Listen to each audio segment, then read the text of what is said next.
கர்த்தருடைய பரிசுத்த நாமத்துக்கு ஸ்தோத்திரம் உண்டாவதாக. இந்த நாளிலேயும் இயேசு கிறிஸ்துவினுடைய உயிர்த்தெழுதலின் நாளிலே நாம் தேவனுடைய சமூகத்திலே கடந்து வந்து அவரை ஆராதிக்க கர்த்தர் நமக்கு செய்திருக்கிற பெரிய தயவுக்காய் கர்த்தரை நன்றிகளை ரீத்தோடு ஸ்தோத்திரிப்போம்.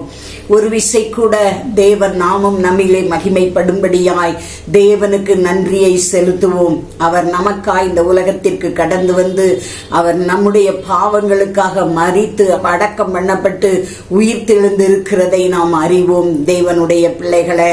ஆகவே அவருடைய உயிர் தெழுந்த தினத்தை இந்த நாளிலே ஆராதிக்க கர்த்தர் நமக்கு செய்த பெரிய தயவுக்காய் கர்த்தரை நன்றிகளை ரீத்தோடு ஸ்தோத்திரித்து, ஆண்டவரே உங்க நாமம் எங்க நிமித்தம் மகிமைப்பட கர்த்தர் எங்களுக்கு இரக்கம் செய்யுங்க என்று சொல்லி நம்முடைய தலைகளை தாழ்த்தி ஒரு விசை கூட தேவ சமூகத்திலே நாம் ஜெபிப்போமா. ஹல்லேலூயா. கிருபையுள்ள நல்ல பிதாவே, நாங்கள் உம்மை நன்றிகளை ரீத்தோடு ஸ்தோத்திரிக்கிறோம் ஐயா. ஒரு விசை கூட ஆண்டவரே நாங்கள் எங்களை தாழ்த்தி உம்முடைய கரத்திலே ஒப்புக்கொண்டிருக்கிறோம். எங்களை பரிசுத்தப்படுத்தும், எங்களை சுத்திகரியும் ஆண்டவரே. உங்க நாமத்துக்கு மகிமை உள்ளவர்களாய் நாங்கள் காணப்பட கர்த்தர் எங்களுக்கு இரக்கம் செய்யுங்க. அதற்காய் நாங்கள் உம்மை துதிக்கிறோம் ஐயா. எங்களுக்காய் இந்த உலகத்திற்கு கடந்து வந்தீரே, எங்களுக்காய் பாடுகளை பட்டு மரித்தீரே, எங்களுக்காய் அடக்கம் பண்ணப்பட்டீரே, எங்களுக்காய் உயிர் தெழுந்தீரே. அதற்காய் நாங்கள் உம்மை நன்றிகளை ரீத்தோடு ஸ்தோத்திரிக்கிறோம் ஐயா.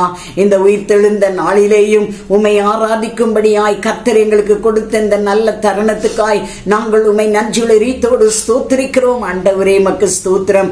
உங்க இறக்க உங்க கிருபை தயவு அன்பு கூட இருந்து முற்று முடிய உங்க நாமத்தை நாங்கள் மகிமைப்படுத்த கர்த்தர் எங்களுக்கு இரக்கம் செய்யும். அதற்காய் நாங்கள் உம்மை நன்றிகளை ரீத்தோடு ஸ்தோத்திரிக்கிறோம் ஆண்டவரே. மக்கு ஸ்தோத்திரம் ஐயா. ஆண்டவரே உள்ளான இருதயத்தோடு உங்க நாமத்தை நாங்கள் மகிமைப்படுத்த கர்த்தர் எங்களுக்கு இரக்கம் செய்யும். அதற்காய் ஸ்தோத்திரம். எங்கெல்லாம் தேவ பிள்ளைகள் கூடி ஆராதிக்கிறார்களோ அங்கெல்லாம் தேவ வல்லமை விளங்க உடைய பிரசனம் காணப்பட கர்த்தர் இரக்கம் செய்யுங்க. அதற்காய் ஸ்தோத்திரம். உங்க கிருபையின் கரத்துக்குள்ளாய் ஒப்புக் கொண்டிருக்கிறோம். எங்கள் ஒவ்வொருவரையும் உடைய பிரசனம் ஆட்கொள்ளட்டும். முற்றிலுமாய் தாழ்த்தி உடைய கரத்திலே ஒப்புக் கொண்டிருக்கிறோம். இயேசுவின் நாமத்தில் ஜெபம் கேளும் நல்ல பிதாவே. ஆமேன், ஆமேன். கர்த்தருடைய பரிசுத்த நாமத்துக்கு ஸ்தோத்திரம் உண்டாவதாக. இந்த வேளையிலேயும் தியானிக்கும்படியாய் எடுத்துக்கொண்டதான வேத பகுதி மார்க் எழுதின சுவிசேஷம் 16ஆம் அதிகாரம் 9வது வசனம். வாரத்தின் முதல் நாள் அதிகாலையிலே இயேசு எழுந்திருந்த பின்பு மகதலேனா மரியாளுக்கு முதல் தரிசனமானார். இந்த வசனத்திலே நாம் வாசிக்கும் பொழுது வாரத்தின் முதலாம் நாள் அதிகாலையிலே இயேசு எழுந்திருந்த பின்பு மகதலேனா மரியாளுக்கு முதல் தரிசனமானார் என்று சொல்லப்படுகிறதை பார்க்கிறோம். மத்தேயு எழுதின சுவிசேஷம் 28ஆம் அதிகாரம் 1 to 9 வரைக்கும் நாம் வாசிக்கும் பொழுது விசேஷமாய் 9வது வசனத்தை நாம் வாசித்தோம் என்று சொன்னால், Matthew chapter 28 verse 1 to 9, in that specially 9th verse. அவர்கள் அவருடைய சீஷர்களுக்கு அறிவிக்க போகிற போது இயேசுதாமே அவர்களுக்கு எதிர்பட்டு வாழ்க என்றார். அவர்கள் கிட்ட வந்து அவர் பாதங்களை தழுவி அவரை பணிந்து கொண்டார்கள். தேவனுடைய பிள்ளைகளே, இந்த இடத்துல நம்ம வாசிக்கிறோம், அவர்கள் அவருடைய சீஷர்களுக்கு அறிவிக்க போகிற போது இயேசுதாமே அவர்களுக்கு எதிர்பட்டு வாழ்க என்றார். அவர்கள் கிட்ட வந்து அவர் பாதங்களை தழுவி அவரை பணிந்து கொண்டார்கள் என்று சொல்லப்படுகிறதை பார்க்கிறோம். இது யார் என்று சொன்னால், அதாவது முதல் 2 வசனங்களை நாம் வாசிக்கும் பொழுது, ஓய்வு நாள் முடிந்து வாரத்தின் முதலாம் நாள் விடிந்து வருகையில் மகதலேனா மரியாளும் மற்ற மரியாளும் கல்லறையை பார்க்க வந்தார்கள். அப்பொழுது பூமி மிகவும் அதிரும்படி கர்த்தருடைய தூதன் வானத்தில் இருந்து இறங்கி வந்து வாசலில் இருந்த கல்லை புரட்டி தள்ளி அதன் மேல் உட்கார்ந்தான் என்று சொல்லப்படுகிறதை பார்க்கிறோம். இவங்க இயேசு கிறிஸ்துவை பார்க்கும்படியாய் கடந்து சென்ற பொழுது, கல்லறையை பார்க்கும்படியாய் கடந்து சென்ற பொழுது, இந்த ஸ்திரீகளுக்கு முன்பாய் ஒரு தூதன் தோன்றி அவன் என்ன செய்கிறான் என்று சொன்னால், சொன்னால், அவனை பார்த்த உடனே அவன் ரூபம் எப்படி இருந்துச்சுன்னா, 3வது வசனத்துல அவனுடைய ரூபம் மின்னல் போலவும் அவனுடைய வஸ்திரம் உறைந்த மழையை போல வெண்மையாகவும் இருந்தது. காவலாளர் அவனுக்கு பயந்ததினால் திடுக்கிட்டு செத்தவர்கள் போல் ஆனார்கள் என்று சொல்லப்படுகிறதை பார்க்கிறோம். 5ஆம் 6ஆம் வசனத்திலே நாம் வாசிக்கும் பொழுது, தூதன் அந்த ஸ்திரீகளை நோக்கி, நீங்கள் பயப்படாதிருங்கள், சிலுவையில் அறையப்பட்ட இயேசுவை தேடுகிறீர்கள் என்று அறிவேன். அவர் இங்கே இல்லை, தாம் சொன்னபடியே உயிர்த்தெழுந்தார். கர்த்தரை வைத்த இடத்தை வந்து பாருங்கள் என்று சொல்லுகிறதை பார்க்கிறோம். உடனே அவங்க என்ன செய்யறாங்க? 7ஆம் 8ஆம் வசனத்துல நம்ம வாசிக்கும் பொழுது, சீக்கிரமாய் போய் அவர் மரித்தோரிலிருந்து எழுந்தார் என்று அவருடைய சீஷர்களுக்கு சொல்லுங்கள். அவர் உங்களுக்கு முன்னே கலிலேயாவுக்கு போகிறார், அங்கே அவரை காண்பீர்கள். இதோ உங்களுக்கு சொன்னேன் என்றான் என்று சொல்லுகிறதை பார்க்கிறோம். அவர்கள் பயத்தோடும் மகா சந்தோஷத்தோடும் கல்லறையை விட்டு சீக்கிரமாய் புறப்பட்டு அவருடைய சீஷர்களுக்கு அறிவிக்க ஓடினார்கள். இது அதாவது சில ஸ்திரீகள் கல்லறைக்கு கடந்து செல்லுகிறதான வேளையிலே அங்க தூதன் சொன்னதை கேட்டு சீஷர்களுக்கு அறிவிக்கும்படியாய் அவர்கள் கடந்து போகிற வழியிலே ஆண்டவர் அவர்களுக்கு எதிர்ப்பட்டு என்று சொல்லி 9வது வசனத்திலே சொல்லப்படுகிறதை பார்க்கிறோம். அவர்கள் அவருடைய சீஷர்களுக்கு அறிவிக்க போகிற போது இயேசு தாமே அவர்களுக்கு எதிர்ப்பட்டு வாழ்க என்றார். அவர்கள் கிட்ட வந்து அவர் பாதங்களை தழுவி அவரை பணிந்து கொண்டார்கள் என்று சொல்லப்படுகிறதை நாம் பார்க்கிறோம். தேவனுடைய பிள்ளைகளே, லூக்கா எழுதின சுவிசேஷம் 24ஆம் அதிகாரம் 13ஆம் வசனத்திலிருந்து 31ஆம் வசனம் வரைக்கும் நம்ம வாசிக்கும் பொழுது அங்க அது ஒரு பெரிய பேசேஜா இருக்கிறபடியினால் அங்கே நான் அந்த காரியத்தை மாத்திரம், சம்பவத்தை மாத்திரம் சொல்ல நான் விரும்புகிறேன். எம்மாவூர் என்று சொல்லப்படுகிற அங்கு உள்ளதான சீஷர்கள் இங்கு உள்ளதான சகலவற்றையும் கேள்விப்பட்டு கடைசியில் அவர்கள் என்ன செய்தார்கள்? தங்களுடைய ஊருக்கு நடந்து போகிறதான வழியிலே அவர் திரும்ப உயிர்த்தெழுந்தார் என்று மற்றவர்கள் பேசுகிறதை இவர்கள் பேசிக்கொண்டு கடந்து செல்லுகிறதை பார்க்கிறோம். அப்பொழுது என்ன ஆகிறது என்று சொன்னால், இவர்கள் இயேசு கிறிஸ்து அவர்களோடு கூட இணைந்து கடந்து செல்லுகிறார். ஆனால் அது இயேசு, உயிர்த்தெழுந்த இயேசு என்று சொல்லி இவர்களால் கண்டு கொள்ள முடியவில்லை. தேவனுடைய பிள்ளைகளே, அதனால இவங்க சாதாரண ஒரு மனுஷனை போல பேசிட்டே இருக்கிறாங்க. ஒரு குறிப்பிட்ட இடத்திற்கு வரும் பொழுது அவர்கள் என்ன செய்கிறார்கள்? அவர்கள் இடத்துக்கு போகிற வழியிலே இயேசு வேறு வழியாய் திரும்புகிறதை பார்க்கிறோம். நீங்க இந்த ராத்திரில இப்படி போறீங்க, எங்க கூட வாங்க, ராத்திரி தங்கிட்டு நீங்க என்ன செய்யலாம், போகலாம் என்று சொல்லி தங்களோடு கூட கூட்டிக் கொண்டு செல்லுகிறதை அந்த அதிகாரத்திலே நாம் வாசிக்க முடியும். தேவனுடைய பிள்ளைகளே, அப்பொழுது அவர் அநேக காரியங்களை அவர் சொல்லிக்கொண்டே வரும் பொழுது, பேசிட்டு வரும் பொழுது சொல்லிட்டு வராரு, வீட்டுல வந்து சொல்லி அவர்கள் வைத்ததான அப்பத்தை அவர் ஸ்தோத்திரம் பண்ணி அதை பிட்டு அவர்களுக்கு கொடுத்த உடனே அவருடைய கண்கள் திறக்கப்பட்டது என்று சொல்லப்படுகிறதை நாம் பார்க்கிறோம். தேவனுடைய பிள்ளைகளே, அவருடைய கண்கள் திறக்கப்பட்ட உடனே அவர்கள் தேவனை தரிசித்ததை அவர்கள் அங்கே உணர்கிறதை நாம் பார்க்கிறோம். தேவனுடைய பிள்ளைகளே, லூக்கா எழுதின சுவிசேஷம் 24ஆம் அதிகாரம் 34வது வசனத்தை நாம் வாசித்தோம் என்று சொன்னால், லூக் சாப்டர் 24:34, கர்த்தர் மெய்யாகவே உயிர்த்தெழுந்து சீமோனுக்கு தரிசனமானார் என்று அவர்கள் சொல்ல கேட்டு, லூக் சாப்டர் 24 verse 34ல நம்ம வாசிக்கும் பொழுது, கர்த்தர் மெய்யாகவே உயிர்த்தெழுந்து சீமோனுக்கு தரிசனமானார் என்று அவர்கள் சொல்ல கேட்டு என்று சொல்லப்படுகிறதை நாம் பார்க்கிறோம். இங்கே பேதுருவுக்கு அவர் தரிசனமாகிறதை இங்கே சுட்டி காட்டிருக்கிறதை நாம் பார்க்கிறோம். யோவான் எழுதின சுவிசேஷம் 20ஆம் அதிகாரம் 19ஆம் வசனத்தை நாம் வாசித்தோம் என்று சொன்னால், the book of John chapter 20 verse 19, வாரத்தின் முதல் நாளாகிய அன்றைய தினம் சாயங்கால வேளையிலே சீஷர்கள் கூடியிருந்த இடத்தில் யூதர்களுக்கு பயந்ததினால் கதவுகள் பூட்டப்பட்டிருக்கையில் இயேசு வந்து நடுவே நின்று, உங்களுக்கு சமாதானம் என்றார்.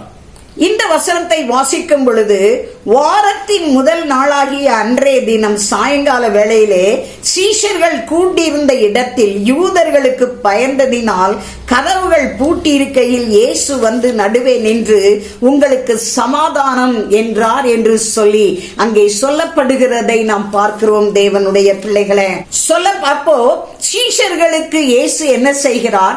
அங்கே தரிசனமாகிறதை நாம் பார்க்கிறோம் தேவனுடைய பிள்ளைகளை. அங்கே கூடியிருந்ததான சீஷர்கள் மொத்தம் 10 பேர் என்று சொல்லி நாம் பார்க்கலாம் தேவனுடைய பிள்ளைகளை. காரணம் என்னன்னா, ஏற்கனவே யூதாஸ் காரியோத் இயேசு கிறிஸ்துவை காட்டி கொடுத்துட்டு அவன் அதை தாங்க முடியாதபடி போய் அவன் என்ன செய்கிறான்? நாண்டு கொண்டு செத்து விடுகிறதை நாம் பார்க்கிறோம் தேவனுடைய பிள்ளைகளை.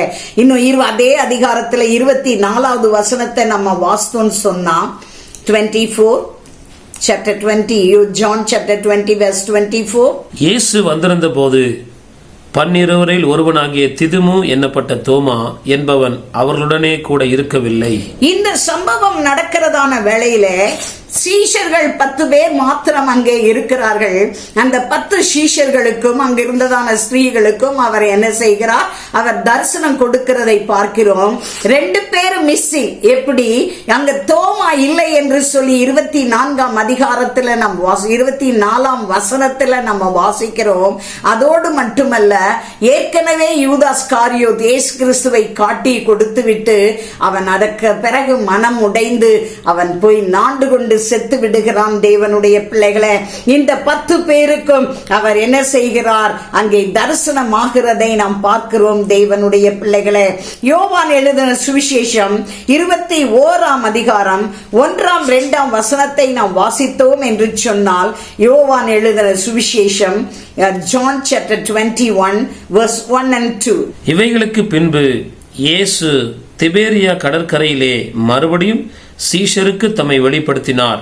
வெளிப்படுத்தின விவரமாவது, சீமோன் பேதுருவும் திதுமு என்னப்பட்ட தோமாவும் கலிலேயா நாட்டிலுள்ள கானா ஊரானாகிய நாத்தான்பேலும் செபுதேயின் குமாரரும் அவருடைய சீஷர்கள் வேறு 2 பேரும் கூடியிருக்கும் போது, இந்த இடத்துல 7 பேருக்கு ஆண்டவராகிய இயேசு கிறிஸ்து தம்மை வெளிப்படுத்துகிறதை அல்லது தரிசனம் கொடுக்கிறதை இந்த வசனங்களிலே நாம் வாசிக்கிறோம் தேவனுடைய பிள்ளைகளை.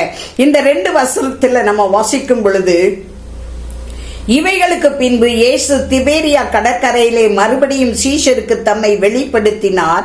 வெளிப்படுத்தின விவரமாவது, சீமோன் பேதுரு, திதிமு எனப்பட்ட தோமாவும் கலிலேயா நாட்டிலுள்ள கானா ஊரானாகிய நாத்தான்வேலும் செபுதேவின் குமாரர், அதாவது செபுதேவின் குமாரர் 2 பேரு, அவங்க 2 பேரும் அவருடைய சீஷரில் வேறு 2 பேரும் கூடியிருக்கும் போது என்று சொல்லி சொல்லப்படுகிறதை பார்க்கிறோம். மொத்தம் 7 பேர் அந்த இடத்திலே இருக்கிறார்கள். அந்த 7 பேர் இருக்கிறதான அந்த இடத்திலே இயேசு என்ன செய்கிறார்? தரிசனமாகிறதை நாம் பார்க்கிறோம் தேவனுடைய பிள்ளைகளே. தேவனுடைய பிள்ளைகளே, இந்த வேளையிலே நாம் அநேகருக்கு தேவன் தரிசனமானதை, அவர் உயிர்த்தெழுந்த பின்பு அவர் தரிசனமானதை இந்த வேளையிலே நாம் பார்த்தோம். முதலாவது அவள் மகதலேனா மரியாளுக்கு தரிசனமாகிறார். அடுத்தது கல்லறையை பார்க்க போன ஸ்திரீகளுக்கு அவர் தரிசனமாகிறார். எம்மாவூர் சீஷர்களுக்கு அவர் தரிசனமாகிறார். பேதுருவுக்கு அவர் தரிசனமாகிறார். அதோடு மட்டுமல்ல, 10 பேர் கூடியிருக்கிறதான இடத்திலே அவருடைய சீஷர்களுக்கு ஆண்டவர் தரிசனம் கொடுக்கிறதை பார்க்கிறோம். அதோடு மட்டுமல்ல, 7 பேர் கூடியிருந்ததான இடத்திலே அவர் தரிசனம் கொடுக்கிறதை பார்க்கிறோம். இது எல்லாம் தேவன் தம்முடைய பிள்ளைகளுக்கு தரிசனம் கொடுத்ததான காரியம் என்று சொல்லப்படுகிறதை பார்க்கிறோம். எதற்காக இந்த தரிசனத்தை அவர் கொடுத்தார் என்று சொன்னால், அவர் ஏற்கனவே சிலுவையில் அறையப்படுவதற்கு முன்பாகவே அவர் தன்னை குறித்து எல்லாவற்றையும் சீஷர்களுக்கு சொல்லி இருந்ததை நாம் பார்க்கிறோம் தேவனுடைய பிள்ளைகளை. நான் நிச்சயமா, அதாவது நான் அடிக்கப்படுவேன், நான் பாவங்களுக்காக மரிக்கத்தான் வந்திருக்கேன், நான் அடிக்கப்படுவேன், என்னை இழுத்துட்டு போவாங்க, எல்லா காரியத்தையும் அவர் சொல்லி, ஆனாலும் நான் மரித்தாலும் நான் அடக்கம் பண்ணப்பட்டு திரும்ப உயிரோடு 3ஆம் நாள் எழுந்திருப்பேன் என்பதை திட்டவட்டமாய் தம்முடைய சீஷர்களுக்கு சொல்லி இருக்கிறதை பார்க்கிறோம் தேவனுடைய பிள்ளைகளை. ஆகவே பல காரியங்களை அங்கே அந்த ரோம அரசாங்கம் செய்கிறதை பார்க்கிறோம். அங்கே ஒரு பெரிய கல்ல புரட்டி வைக்கிறதோடு மட்டுமல்ல, அங்க என்ன செய்யறாங்க? காவலாளிகளை வைக்கிறதை நாம் பார்க்கிறோம் தேவனுடைய பிள்ளைகளை. அதோடு மட்டுமல்ல, அரசாங்க முத்திரையையும் அந்த கல்லின் மேல் போடுகிறதை பார்க்கிறோம். எதற்கென்று சொன்னால், இவன் நான் உயிர்த்தெழுவேன் சொன்னா, இவன் ஜனங்கள், இவனுடைய சீஷர்கள் அவனை திருடி கொண்டு போய்விட்டு இயேசு உயிர்த்தெழுந்தார் என்று சொல்லுவார்கள் என்று சொல்லி அவர்கள் என்ன செய்தார்கள்? இப்படிப்பட்டதான ஒரு பாதுகாவலை வைத்தார்கள். ஆனால் இயேசு கிறிஸ்து தாம் சொன்னபடியே அவர் உயிர்த்தெழுந்தார் என்று சொல்லி வேத வசனம் திட்டவட்டமாய் சொல்லி இருக்கிறதை நாம் பார்க்கிறோம் தேவனுடைய பிள்ளைகளை. அதற்கு பின்பு அவர்கள் ஒவ்வொரு சீஷர்களும் ஸ்திரீகள் பார்க்க வந்தாங்க.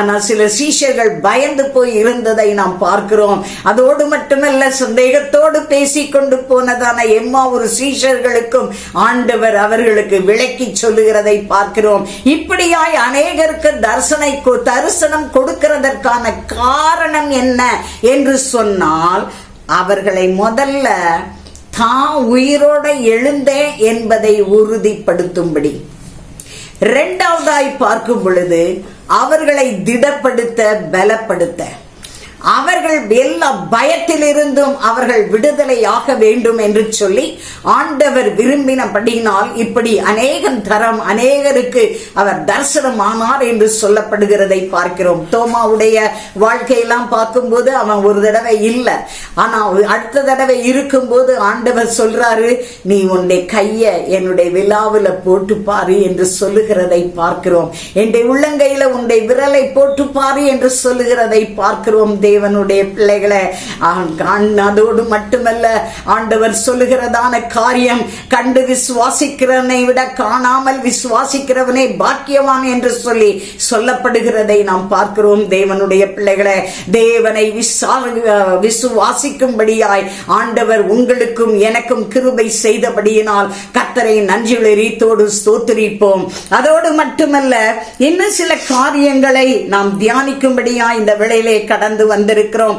அவர் அதாவது உயிர்த்தெழுந்த பின்பு பரத்துக்கு போன பிறகு கூட அவர் சிலருக்கு தரிசனமானதை வேதத்திலிருந்து நாம் வாசிக்க முடியும் தேவனுடைய பிள்ளைகளை. முதலாவதாய் நாம் வாசிக்கும் பொழுது 1 கொரிந்தியர் 15ஆம் அதிகாரம் 6வது வசனத்தை நாம் வாசித்தோம் என்று சொன்னால், 1 Corinthians chapter 15 verse 6, அதன் பின்பு அவர் 500 பேருக்கும் அதிகமான சகோதரருக்கும் ஒரே வேளையில் தரிசனமானார். அவர்களில் அநேகர் இந்நாள் வரைக்கும் இருக்கிறார்கள், சிலர் மாத்திரம் நித்திரை அடைந்தார்கள். இந்த வசனத்திலே நாம் வாசிக்கும் பொழுது, அதன் பின்பு அவர் 500 பேருக்கு அதிகமான சகோதரருக்கும் ஒரே வேளையில் தரிசனமானார்.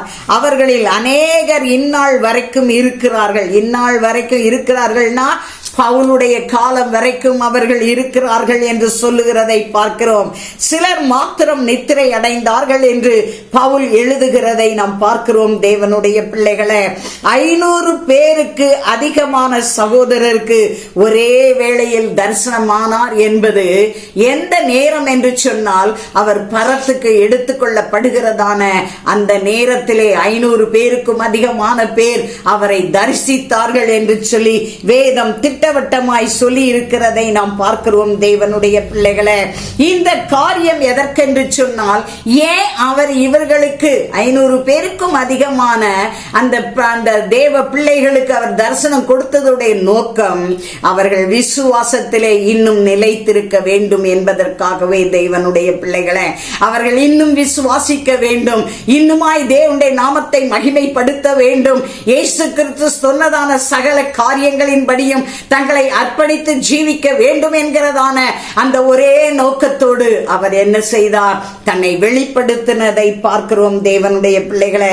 இரண்டாவதாய் நாம் பார்க்கும் பொழுது, அப்போஸ்தலர் நடபடிகள் 7ஆம் அதிகாரம் 55ஆம் வசனம் 56வது வசனம், acts, the book of Acts chapter 7 verse 55 and 56.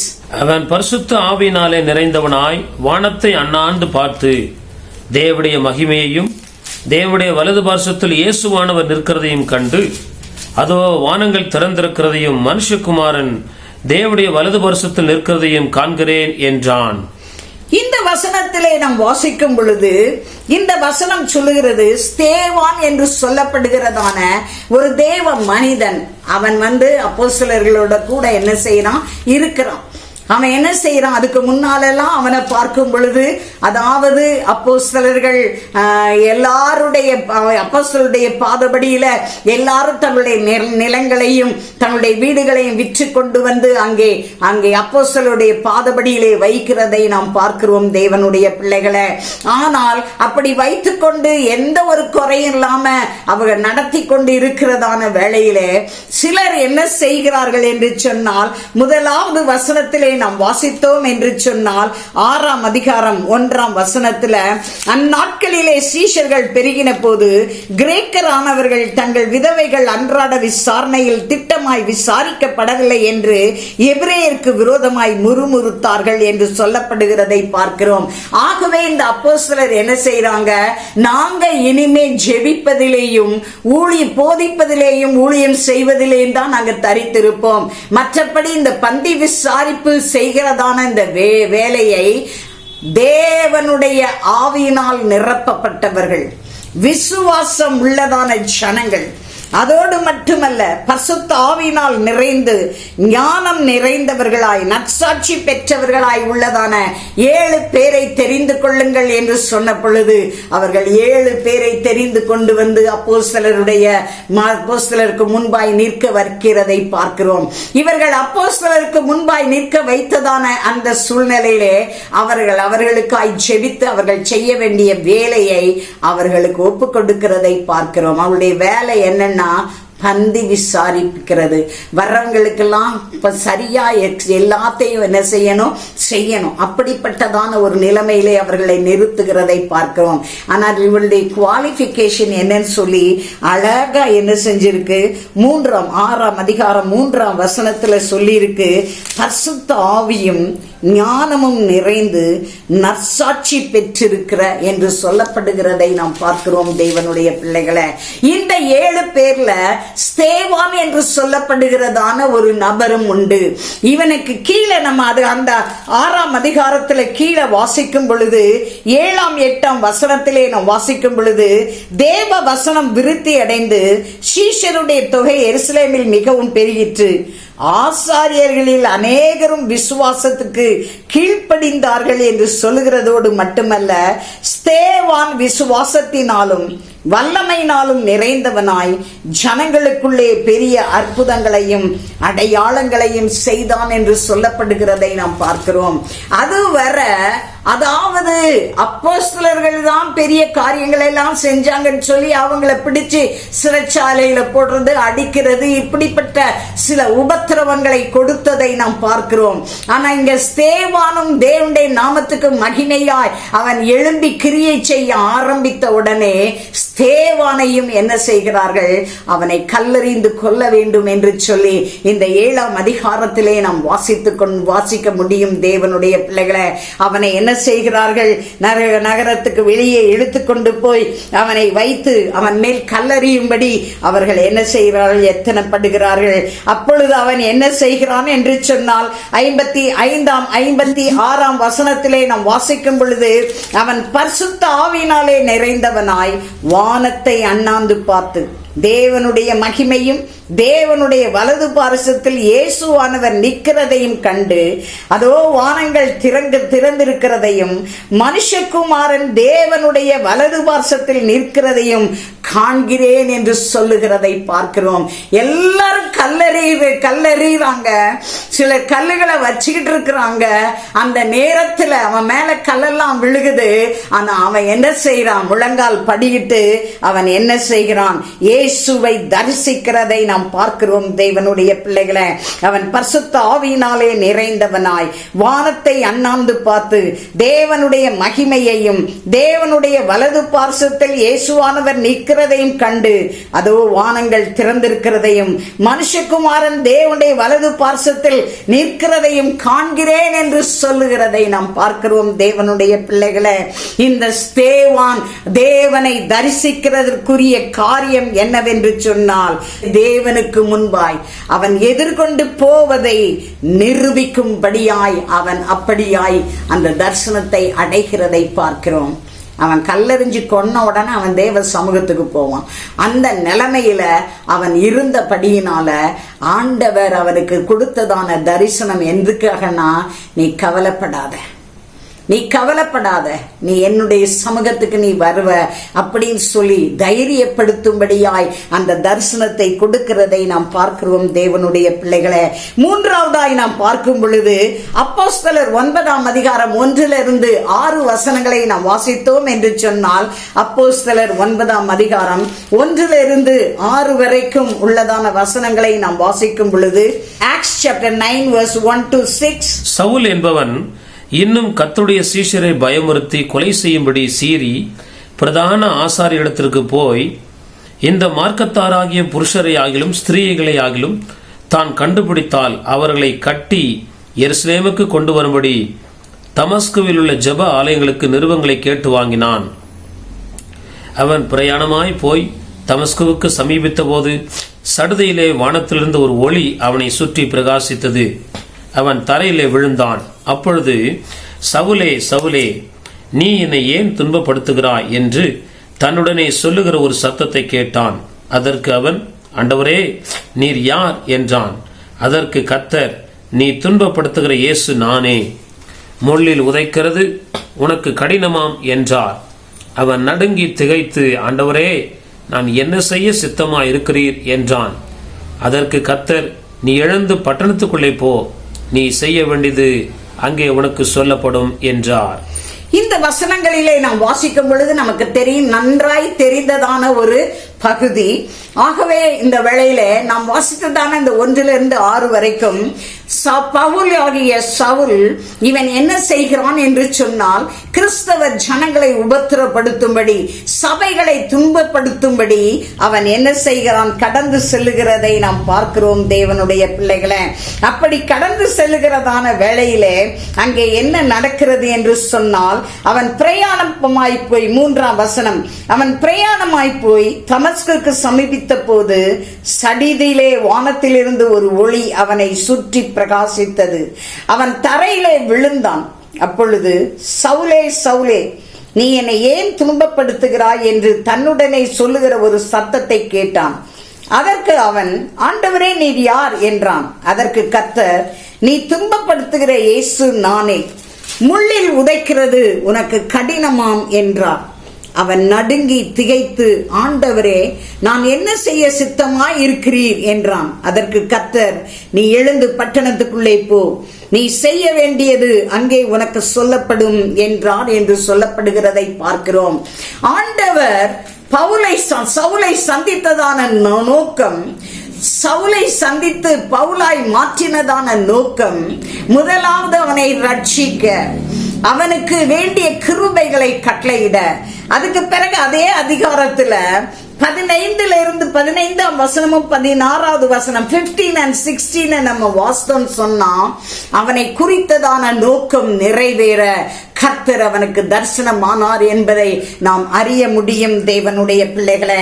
15-16 நாம் வாசிப்போம் என்று சொன்னால், Acts chapter 9 verse 15 and 16, அப்போஸ்தலர் 9ஆம் அதிகாரம் 15-16 வசனம். அதற்கு கர்த்தர், நீ போ, அவன் புறஜாதிகளுக்கும் ராஜாக்களுக்கும் இஸ்ரவேல் புத்திரருக்கும் என்னுடைய நாமத்தை அறிவிக்கிறதற்காக நான் தெரிந்து கொண்ட பாத்திரமா இருக்கிறான். அவன் என்னுடைய நாமத்து நிமித்தம் எவ்வளவாய் பாடுபட வேண்டும் என்பதை நான் அவனுக்கு காண்பிப்பேன் என்றார். இந்த 2 வசனத்துல அவனை குறித்ததான நோக்கம், அவனை குறித்ததான திட்டத்தை ஆண்டவர் அங்கே சொல்லுகிறதை நாம் பார்க்கிறோம் தேவனுடைய பிள்ளைகளே. என்னன்னு சொன்னா, அவன் புறஜாதிகளுக்கும் ராஜாக்களுக்கும் இஸ்ரவேல் புத்திரருக்கும் என்னுடைய நாமத்தை அறிவிக்கிறதற்காக நான் தெரிந்து கொண்ட பாத்திரமாயிருக்கிறான். அவன் என்னுடைய நாமத்து நிமித்தம் எவ்வளவாய் பாடுபட வேண்டும் என்பதை நான் அவனுக்கு காண்பிப்பேன் என்று சொல்லுகிறதை நாம் பார்க்கிறோம் தேவனுடைய பிள்ளைகளை. தேவன் பவுலை சந்தித்ததான நோக்கம் அவனை ரட்சிக்க, அவனை குறித்த நோக்கம் திட்டம் நிறைவேற கர்த்தர் அவனுக்கு தரிசனத்தை கொடுக்கிறதை நாம் பார்க்கிறோம் தேவனுடைய பிள்ளைகளை. 4வதாய் நாம் பார்க்கும் பொழுது, வெளிப்படுத்தல் 1ஆம் அதிகாரம் 10-18 வசனங்கள். அதுல விசேஷமாய் 18வது வசனத்தை வாசிக்கும்படியாய் கேட்டுக்கொள்கிறேன். மரித்தேன், ஆனாலும் இதோ சதா காலங்களில் உயிரோடு இருக்கிறேன்.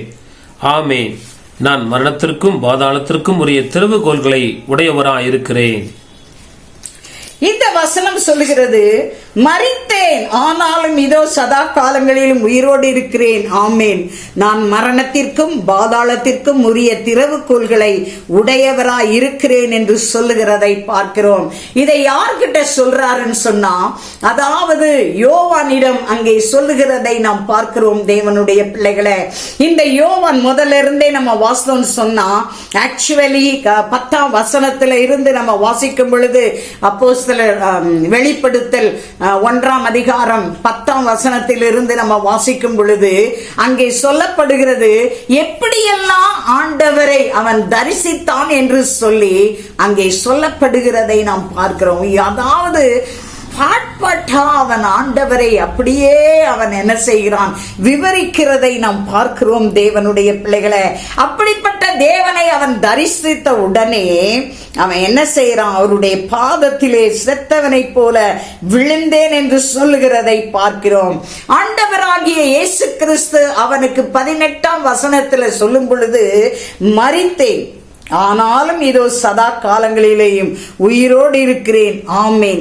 நான் மரணத்திற்கும் பாதாளத்திற்கும் உரிய திறவுகோலை உடையவனாய் இருக்கிறேன் என்று சொல்லி அங்கே ஆண்டவராகிய இயேசு கிறிஸ்து யோவான் அப்போஸ்தலனுக்கு சொல்லுகிறதை நாம் பார்க்கிறோம். தேவனுடைய பிள்ளைகளே, இந்த யோவானுக்கு தன்னை காண்பித்ததான அல்லது தரிசிக்கும்படியாய் செய்ததான நோக்கம் என்னவென்று சொன்னால், வருங்காலத்தை குறித்து அவன் திட்டவட்ட எழுத வேண்டும் என்று சொல்லி கர்த்தர் விரும்பினபடியினால் தன்னை அவனுக்கு வெளிப்படுத்தி தரிசனம் கொடுத்து அவன் செய்ய வேண்டிய சகல காரியங்களையும், அவன் எழுத வேண்டிய வருங்காலத்தில் உள்ள சகல காரியங்களையும் அவனோடு கூட பேசி அப்படி அந்த 22 அதிகாரங்களையும் அவன் எழுதும்படியாய் கர்த்தர் இரக்கம் செய்கிறதை நாம் பார்க்கிறோம். தேவனுடைய பிள்ளைகளே, முதல்ல சிலர்லாம் தரிசிச்சாங்க. அவங்க எதுக்காக தரிசிச்சாங்கன்னு சொன்னா, முதல்ல ஆண்டவர் நான் ஜீவன் உள்ளவனா இருக்கிறேன் என்று சொல்லி தன்னை உறுதிப்படுத்த, அதோடு மட்டுமல்ல அவர்களை பலப்படுத்த, அவர்களை ஸ்திரப்படுத்த, அவருடைய பயத்தை போக்க கர்த்தர் அவர்களுக்கு தரிசனமானார். பின்னான பகுதியிலே 4 பேரை நாம் பார்த்தோம். 500க்கும் அதிகமான பேர் அவருடைய விசுவாசத்தை உறுதிப்படுத்த ஆண்டவர் தரிசனமானார். 2வது ஸ்தேவானுக்கு தரிசனத்தை கொடுத்ததான நோக்கம், அவன் தேவனுக்கு முன்பாய் எதிர்கொண்டு போவதற்கான காரியத்தை அங்கே சொல்லும்படி அங்கே தரிசனம் கொடுக்கிறதை பார்க்கிறோம். பவுலுக்கு தரிசனம் கொடுத்ததான காரியம், அவனை சந்திக்கும்படி, அவனை ரட்சிக்கும்படி, அவன் செய்ய வேண்டிய காரியங்களை திட்டவட்டமாய் அவனுக்கு சொல்லும்படி தேவன் அவனுக்கு தரிசனமானார். யோவானுக்கு தரிசனம் கொடுத்ததான காரியம் என்னவென்று சொன்னார், வரப்போற காரியங்களை அவன் எழுதும்படி கர்த்தர் அவனுக்கு தரிசனத்தை கொடுக்கிறதை பார்க்கிறோம். தேவனுடைய பிள்ளைகளை, இவர்கள் எல்லாரும் நமக்கு முன்னோடிகளாய் காணப்பட்டு ஆண்டவர் எதற்காய் இவர்களுக்கு தரிசனத்தை கொடுத்தார் என்பதை அவர்கள் நாம் விளங்கிக் கொள்ளும்படியாய் இந்த காரியங்கள் எழுதப்பட்டிருக்கிறதை நாம் பார்க்கிறோம். நாம் எந்த அளவுக்கு தேவனுக்கு பிரியமுள்ளவர்களாய் காணப்படுகிறோம். இந்த நாட்களிலே அநேகர் தரிசனத்துக்கும் சொப்பனத்துக்கும் வித்தியாசம் தெரியாம பேசிக்கொண்டு இருக்கிறதை பார்க்கிறோம். சொப்பனத்தை தரிசனம் வித்தியாசம் தெரிவதில்லை. இன்னொன்று, அவர் தரிசனம் கொடுக்கிறார் என்று சொன்னால் அதில் தேவனுடைய நோக்கம் உண்டு என்பதை நாம் மறந்து போக வேண்டாம். தேவனுடைய பிள்ளைகளே, தேவ சமூகத்திலே நம்மை முற்றிலும் அர்ப்பணித்து, ஆண்டவரே நாங்கள் உம்மை தரிசிக்க, சொல்ல போனா அவர் நமக்கு தரிசனத்தை, எத்தனையோ பேர் இந்த நாட்களிலேயும் நான் அவரை தரிசித்தேன் என்று சொல்லுகிறார்கள். ஆனால் யார் எந்த விதத்திலே தரிசித்தார்கள், எதற்காக ஆண்டவர் அவர்களுக்கு தரிசனம் கொடுத்தார் என்று கேட்டால் அவர்களால் சொல்ல முடியுமோ முடியாதோ தெரியாது. தேவனுடைய பிள்ளைகளே, ஆனால் கர்த்தர் வேத வசனத்தை நிமித்தம் நம்மளுக்கு தரிசனத்தை கொடுக்கிறதை பார்க்கிறோம். வேத வசனத்தின் நிமித்தம் நம்மளோடு கூட பேசுகிறதை நாம் பார்க்கிறோம். வேத வசனத்தின் நிமித்தம் நம்மை தைரியப்படுத்துகிறதை நாம் வேதத்திலே பார்க்கிறோம். வேத வசனத்தின் நிமித்தம் அவர் ஜீவன் உள்ளவர் என்பதை உறுதிப்படுத்த கர்த்தர் நமக்கு இந்த வேதத்தை கொடுத்திருக்கிறார். தேவனுடைய பிள்ளைகளை, தேவ நாமம் நம்மிலே மகிமைப்படும்படியாய் ஆண்டவரே நீங்க எங்களுக்கு இரக்கம் செய்யுங்க. இந்த உயிர் தெழுந்த நாளிலேயும் ஆண்டவரே அப்பா, நீங்க யாருக்கெல்லாம் தரிசனம் கொடுத்தீங்களோ, எதுக்காக தரிசனம் கொடுத்தீங்கிறத ஆண்டவரே நாங்க ஆண்டவரே தியானிக்க கர்த்தர் எங்களுக்கு உதவி செய்தீங்கப்பா. இன்றைக்கும் அநேக பிள்ளைகளுக்கு தரிசனம் கொடுக்கிறீர் என்று நாங்கள் கேள்விப்படுகிறோம். தேவரீர் எந்த நோக்கத்துக்காய் நீர் கொடுக்கிறீரோ அந்த நோக்கம் அவர்களிலே நிறைவேறும்படி கர்த்தர் இரக்கம் செய்யுங்க. அதற்காய் ஸ்தோத்திரம். கொடுக்கிற தரிசனங்கள் ஒன்றும் விருதாவாய் போக கூடாதப்பா. உங்க நாமம் மகிமைப்படும்படியாய் கர்த்தர் நீங்க அனுகிரகம் செய்யுங்க ஆண்டவரே. வல்லமையின் கருத்துக்குள்ளாய் ஒப்புக்கொண்டிருக்கிறோம். இம்மட்டு உதவி செய்தீர், இனிமேலும் உதவி செய்ய நீ போதுமானவராய் இருக்கிறபடியினால் உங்க வல்லமையின் கருத்துக்குள்ளாய் நாங்கள் ஒப்புக்கொண்டிருக்கிறோம். உங்க நாமம் மகிமைப்படட்டும். முற்றிலுமாய் தாழ்த்தி உடைய கரத்திலே ஒப்புக்கொண்டிருக்கிறோம். ஜெபிப்போமா. கிருபையுள்ள நல்ல பிதாவே, ஒரு விசை கூட எங்களை தாழ்த்துகிறோம் ஐயா. தியானித்த வசனங்களுக்காய் நாங்கள் ஜெபிக்கிறோம்.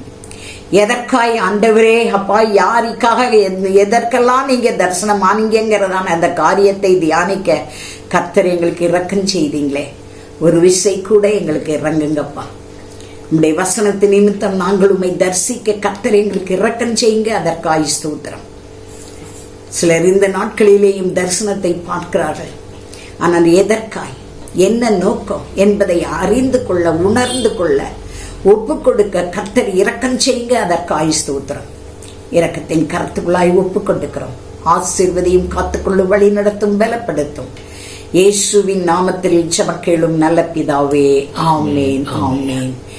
என் ஆத்துமாவே கர்த்தரை ஸ்தோத்திரி, என் முழு உள்ளமே அவருடைய பரிசுத்த நாமத்தை ஸ்தோத்திரி. என் ஆத்துமாவே கர்த்தரை ஸ்தோத்திரி, அவர் செய்த சகல உபகாரங்களையும் மறவாதே. ஆமென், ஆமென். கர்த்தருடைய பரிசுத்த நாமத்துக்கு ஸ்தோத்திரம் உண்டாவதாக. இந்த நாளிலேயும் உங்கள் எல்லாருக்கும் இயேசுவின் நாமத்திலே உயிர்த்தெழுதலின் ஆசீர்வாதத்தை நாம் பெற்றுக்கொள்ள கர்த்தர் நமக்கு இரக்கம் செய்தபடியினால் தேவனுடைய நாமத்தை முதலாவது நாம் மகிமைப்படுத்துவோம். இரண்டாவது, நாம் ஒருவருக்கொருவர் நம்முடைய வாழ்த்துதல்களை தெரிவித்துக் கொள்ளுவோம். எங்களுடைய வாழ்த்துதலையும் நாங்கள் உங்களுக்கு தெரிவிக்கிறோம். தேவ நாமம் உயர்த்தி காட்டப்படட்டும். இயேசுவின் நாமத்தில் ஆமென். நம்முடைய கர்த்தராகிய இயேசு கிறிஸ்துவின் கிருபையும் பிதாவாகிய தேவனுடைய அன்பும் பரிசுத்த ஆவியானவருடைய அன்பின் ஐக்கியமும் சமாதானமும் சந்தோஷமும் இன்றும் என்றும் சதா காலமும் நம்மோடும் நம்முடைய குடும்பங்களோடும் நம்முடைய ஊழியங்களோடும் கர்த்தருடைய வருகை வந்து நிலைத்திருப்பதாக. ஆமேன், ஆமேன். கர்த்தருடைய நாமம் மகிமைப்படுவதாக. இந்த ஊழியங்களுக்காய் ஜெபிக்கிற, கொடுக்கிற, தாங்குகிற, உழைக்கிற, உதவி செய்கிற யாவருக்கும் நாங்கள் தொடர்ந்து ஜெபிக்கிறோம். நீங்களும் இந்த ஊழியங்களுக்காய் தொடர்ந்து ஜெபிக்க முடியாய் இயேசுவின் நாமத்தினால உங்களை கேட்டுக்கொள்கிறோம். ஆண்டவருடைய நாமம் மகிமைப்படுவதாக. எங்களுடைய சபையானது பெங்களூர் பட்டத்தில் உள்ள லிங்கராஜபுரம் என்ற பகுதியிலே எண்ணூர் மெயின் ரோட்டிலே உள்ள SBI பேங்குக்கு முன்பதாக உள்ள சோபா ஸ்டோருடைய முதல் மாடியிலே காணப்படுகிறது. ஞாயிறு காலை 7 மணி முதல் 8:30 மணி வரை முதல் ஆராதனைக்காக இருக்கும். அதன் பின்பு 9 மணி முதல் 10 மணி வரை சண்டே கிளாஸ் ஊழியங்கள் இருக்கும். மற்றும் 10 மணியிலிருந்து 11 வரை இரண்டாவது ஆராதனை இருக்கும். வேற எந்த சபைக்கு நீங்கள் போகாதவர்களா இருந்தால் எங்களுடைய சபைக்கு வந்து எங்களுடைய ஆராதனை கலந்து கொள்ள முடியாது. உங்களை இயேசுவின் நாமத்தில் கேட்டுக்கொள்கிறோம். ஆண்டவருடைய நாமம் மகிமைப்படுவதாக. அது மாத்திரமல்ல, செவ்வாய்க்கிழமை பைபிள் ஸ்டடி இருக்கிறது. மாலை 7 மணி முதல் 8 மணி வரை முடிந்தவர்கள் கலந்து கொண்டு கர்த்தருடைய ஆசீர்வாதத்தை பெற்றுக் கொள்ளுங்கள். அதே போல சனிக்கிழமை காலை 10 to 12 மணி வரை உபவாச கூட்டம் இருக்கிறது. நீங்கள் உபவாச கூட்டத்துக்கு வருவீர்கள் என்றால் நிச்சயமாய் நாம் சேர்ந்து ஜெபிப்போம். கர்த்தர் நம்மை ஆசீர்வதிப்பாராக. கர்த்தருடைய நாமம் மகிமைப்படுவதாக. இந்த சேனலை சப்ஸ்கிரைப் செய்யாதவர்கள் சப்ஸ்கிரைப் செய்து கொள்ளுங்கள். அப்படியா தேவனுடைய வார்த்தையை உங்களுக்கு தெரிந்தவர்களுக்கு ஷேர் செய்யுங்கள். கர்த்தர் நம்மை ஆசீர்வதிப்பாராக. ஆண்டவருடைய நாமம் மகிமைப்படுவதாக. அது மாத்திரமல்ல, எங்களுடைய போன் நம்பர் இதில் கொடுக்கப்பட்டிருக்கிறது.